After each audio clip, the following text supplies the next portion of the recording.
Welcome to a Lessons Learned session presented by Predictive Solutions. This session will focus on the most at-risk group or contractor or department, depending upon how your zone is set up. We will demonstrate methods of determining the most at-risk contractor. Again, that term is interchangeable. It could be group, could be department, could be crew.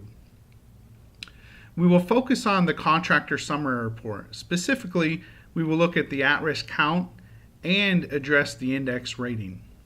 We will then discuss how this data can be used to drive continuous improvement. Here we have a contractor summary report in SafetyNet. I've sorted it by the most at-risk count. You can see Giant Construction has the most at 458, going down. You can also look at the index percentile.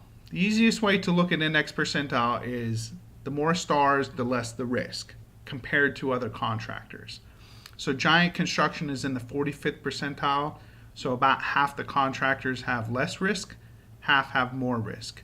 When I say risk, it's contractors with fewer stars have more unsafes and or higher severity. Contractors with the most stars have the fewest number of unsafes and the lowest severity compared to all other contractors. Now, let's say for example we look at Colts Construction. Here's Colts. They're number 2 in the list, but they're at a 2.2 index, meaning they have more unsafes per inspection and or higher severity. If we want to look into what those details are, simply click on the View Summary and you can get an idea of what observations were made for that contractor. As we scroll down through, I will click on the at-risk conditions column so I can put it in order to see what is the most at-risk thing that we're seeing. In this case, is fall protection. 48 of those unsafe observations we have for them are related to fall protection, including 14 high and 3 life-threatening. So now I have an idea of what the things we're seeing for Colts Construction. If I were to sit down at a meeting with Colts, I now have an itemized list of things that I wish to address in the order of priority of which I want to address them. So now, what do I do with this information? First, we want to identify and prioritize and focus on those most in need. You saw how we could quickly identify, hey, here's the most at-risk contractor or contractors. Get an idea of what those items are, and then begin to develop an action plan. So how will improvement occur? We can print out that list. We can have a meeting with that crew or contractor, identify those areas that they need to work on the most, put a game plan together saying we want to see this happen, or we want this improvement to occur, we want this action to take place, we want this activity to begin.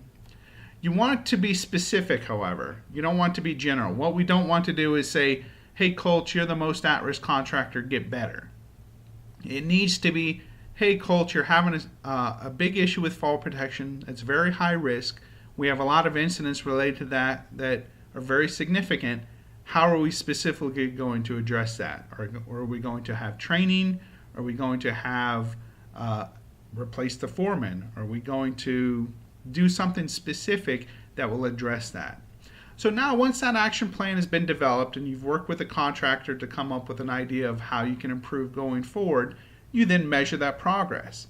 Remember, observations after that intervention, that plan you put into place to drive improvement, will tell you did it work or not.